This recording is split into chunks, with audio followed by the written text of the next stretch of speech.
అందరికీ జై శ్రీరామ్. నా పేరు రాజు కంగీరి. మొన్న బెంగాల్లో ఏమైందంటే ఒక అమ్మాయిని బాగా రోడ్ పైన చిత్రహింసలు చేశారు.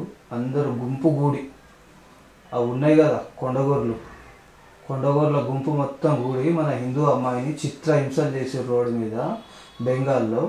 సీఎం ఉండి కూడా మంచిగా సమర్థిస్తారు అనమాట, వాళ్ళని మంచి పని చేసిరు అని.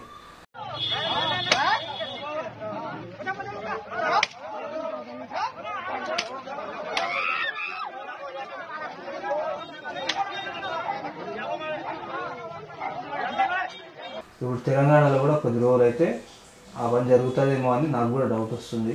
అందుకని మన హిందువులు జాగ్రత్తగా ఉండాలి. ఎవడన్నా మన ఏరియాలోకి వస్తుందంటే మనోడు కాకపోతే అని ఏరియాలోకి రానియకూడదు. ఈ రూల్స్లు మనమే పెట్టుకోవాలి. ఏ కోర్టు తీర్పియదు దీనికి, ఏ రాజకీయ నాయకుడు ఇట్లా చేయమని చెప్పాడు. ఎందుకంటే మనం సేఫ్గా ఉండాలంటే హిందువులు అందరూ ఈ పని చేయాలి. ఏం చేయాలి? టోపీ పెట్టుకునే కొడుకు అని ఫస్ట్ మన ఏరియాలోకి రానియకూడదు. ఒకటి.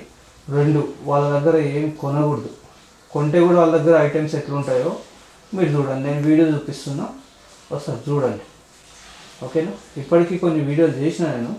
వాళ్ళు ఉమ్మిచ్చి ఉచ్చబోసి అమ్మేటివి మరి అవన్నీ నేను పెట్టినా కదా. ఇంకోటి వచ్చింది, అది కూడా చూడండి.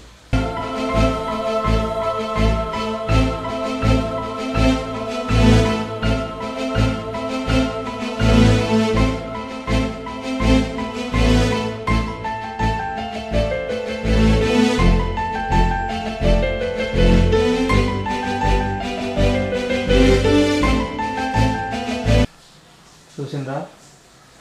ఇంకో విషయం, జోధ్పూర్లో ఏమైంది? హిందువుల మీద ముస్లింలు అందరు ఎగబడి కొడితే వాళ్ళు కూడా రివర్స్గా కొంతమంది కొట్టిరు, కొంతమంది దెబ్బలు తిన్నారు. వాళ్ళు కూడా దెబ్బలు తిన్నారు, వీళ్ళు కూడా దెబ్బలు తిన్నారు. తిన్నాక ఏం చేశారంటే ఆ హిందువులకు ఇప్పుడు కరెక్ట్ బుద్ధి జ్ఞానం వచ్చింది. ఇంకా మన ఏపీలో తెలంగాణలో ఉన్న హిందువులకు ఎప్పుడు వస్తుందో, సెక్యులర్ హిందువులకు తెలియదు. మరి వాళ్ళు ఏం చేశారంటే హిందువులు, మాకు ముస్లింలు అవసరం లేదు, వీళ్ళ దగ్గర మేము ఏం కొనము, వాళ్ళకు రానియం, వాళ్ళ దగ్గర ఏం కొనేది మొత్తం బహిష్కరణ చేసేసి బాయ్కాట్ చేసిరు ముస్లింలకు.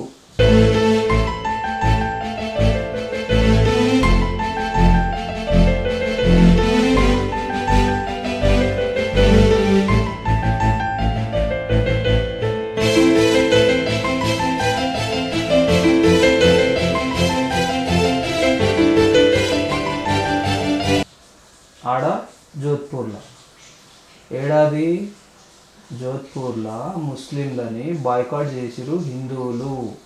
మరి మన దగ్గర ఉన్న తెలంగాణలో మరి ఆంధ్రాలో ఎప్పుడు చేస్తారు? చేస్తేనే వీళ్ళు చక్కగా అవుతారు, లేకపోతే భూములు కబ్జా చేస్తారు, మీ పిల్లల్ని రౌజియాత్ చేసి చంపేస్తారు. నేను చెప్తానే ఉన్నా, మీరు కూడా చూడలేదో తెలియదు. చూసిన జాగ్రత్తగా ఉండండి, చూడని వాళ్ళకి చెప్పండి. ఎవరెవరైతే ఈ లవ్ జిహాద్ గురించి తెలియదు, మన అమ్మాయిలకు కూడా కానివ్వండి, అందరు కూడా చెప్పండి. వాళ్ళ దగ్గర ఫ్రెండ్షిప్ చేయకండి, వాళ్ళ అమ్మాయిల దగ్గర కానీ ఎవరి దగ్గర కానీ మాట్లాడకండి, వాళ్ళ దిక్కు చూడకండి. ఒకవేళ అట్లా వాడేమన్నా ట్రాపింగ్లో వస్తే అన్ని ముందు చెప్పు తీసుకొని కొట్టండి, రోడ్డు మీదనే ఒర్లితే మనోళ్ళు కానీ ఎవడన్నా కానీ వచ్చి ఆయన గుద్ద కొడతారు. ఇది పక్క. ఎందుకంటే లవ్ జిహాద్ చేసి చంపేసుడు చాలామంది పనిచేస్తారు. ఇది మన వాళ్ళకి అర్థమవుతలేదు. లోపల చాలా అవుతున్నాయి. హిందువులారా కొద్దిగా మన అమ్మాయిని జాగ్రత్తగా చూసుకోండి. తల్లిదండ్రులారా అందరూ కూడా మీకు నమస్కరించి చేతులు జోడించి మరి చెప్తున్నా, మన అమ్మాయిలు మాత్రం జాగ్రత్తగా చూసుకోండి. ఎందుకంటే బెంగాల్ విషయం చూసి కదా ఇప్పటిదాకా వీడియో ఎట్లుంది, ఆ పరిస్థితి వస్తుంది ఇక్కడ కూడా.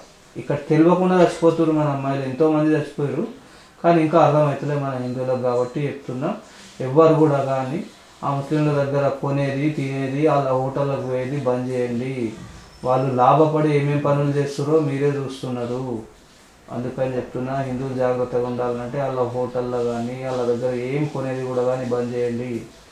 ఇంకో విషయం ఏంటంటే వాళ్ళ హాస్పిటల్లకు కూడా పోకండి. మీరు హాస్పిటల్లోకి పోతే పేషెంట్కి ఏం గతి చేస్తున్నారు వాళ్ళు. మంచిగా ఉన్న పేషెంట్ని కూడా మూలకేసి అని ఇంకా 4 రోజులు పెట్టుకొని పైసలు గుంజాలి, లేకపోతే చంపేయాలి అని చెప్పి ప్లానింగ్లో ఉన్నారు. కాబట్టి చెప్తున్నా, మీరు వాళ్ళ హాస్పిటల్కి మాత్రం పోకండి. పోతే ఏం గత అవుతుందో వీడియో చూడండి ఒకసారి. నేను అన్ని ప్రూఫ్లతో పాటు చెప్తా, అబద్ధాలు చెప్పాను. నేను ఫ్యాక్ట్స్ అని అందుకే పెట్టినా, చూడండి ఒకసారి.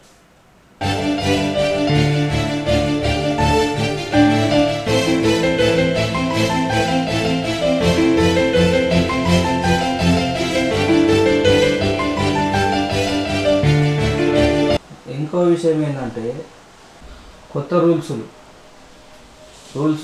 ట్రాఫిక్ రూల్సులు కొత్త వచ్చినాయి. అంటే మన హిందువులు అయితే మ్యాక్సిమం పాటించాలని తెలుసు నాకు. ఇవన్నీ ఎవరి కోసం అంటే పెట్టుకునేటోళ్ళ కోసం. ఆ పెట్టుకునేటోళ్ళు అస్సలు పాటించరు. వాళ్ళకి పోలీసు వాళ్ళు కూడా చూసి వాళ్ళ ముందరనే పోతే కూడా అటు హెల్మెట్ పెట్టుకోకుండా కూడా వదిలేస్తారు. అదే మనోడు ఒక్కసారి పెట్టుకోకపోతే ఇన్ని పట్టుకొని రచ్చ వేసి లోపల వేసి అవన్నీ చేస్తారు.